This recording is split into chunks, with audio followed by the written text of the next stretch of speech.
क्या है कोरोना की चाल? कोरोना वायरस क्या और ज्यादा खतरनाक होता जा रहा है? इसकी जानकारी देखें इस रिपोर्ट में।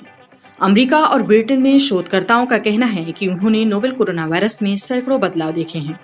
हालांकि इनमें से किसी भी शोध से ये पुष्टि नहीं हो पाई है कि इससे इसके संक्रमण पर क्या असर पड़ेगा और ऐसे वायरस के खिलाफ वैक्सीन कितनी प्रभावी होगी।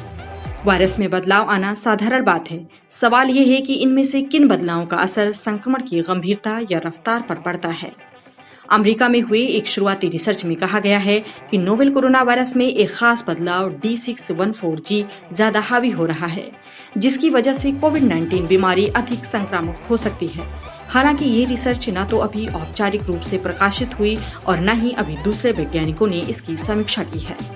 न्यू मैक्सिको में लॉस एलमोस नेशनल लैब के शोधकर्ता कोरोना वायरस में हो रहे उन बदलावों को ट्रैक करने की कोशिश कर रहे हैं जिससे इस वायरस का आकार बदल जाता है।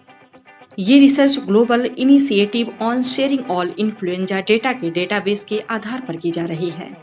वैज्ञानिकों ने देखा कि इस खास बदलाव की वजह से कोरोना वायरस ज्यादा तेजी से बढ़ता है, लेकिन इसका नतीजा क्या होगा ये स्पष्ट नहीं है। कोरोना संक्रमित मरीजों से जुटाए गए डेटा का विश्लेषण शेफील्ड में ब्रिटेन के शोधकर्ताओं ने भी किया है। उनका कहना है उन्हें पता चला है कि बदले हुए खास कोरोना वायरस से संक्रमित लोगों की संख्या ज्यादा थी। हालांकि उन्हें ऐसा कोई सबूत नहीं मिला जिससे ये साबित हो सके कि ऐसे लोग ज्यादा गंभीर रूप से बीमार होते हैं। यूनिवर्सिटी कॉलेज लंदन में हुए एक अन्य अध्ययन ने कोरोना वायरस में हो रहे 198 बदलावों की पहचान की है। इस शोध में शामिल प्रोफेसर फ्रांसवा वैलू ने कहा, वायरस में बदलाव आना अपने आप में एक बुरी बात नहीं है, लेकिन अभी हमारे पास ऐसा कोई प्रमाण भी नहीं है जिससे यह साबित हो सके कि कोरोना वायरस सामान्य से तेज या धीमी गति से बदल रहा है। अब तक हम ये नहीं कह सकते कि सॉर्स CoV-2 ज्यादा जानलेवा या संक्रामक हो रहा है। वहीं ग्लासगो यूनिवर्सिटी के कुछ शोधकर्ताओं ने भी कोरोना वायरस के बदलाव का विश्लेषण किया है।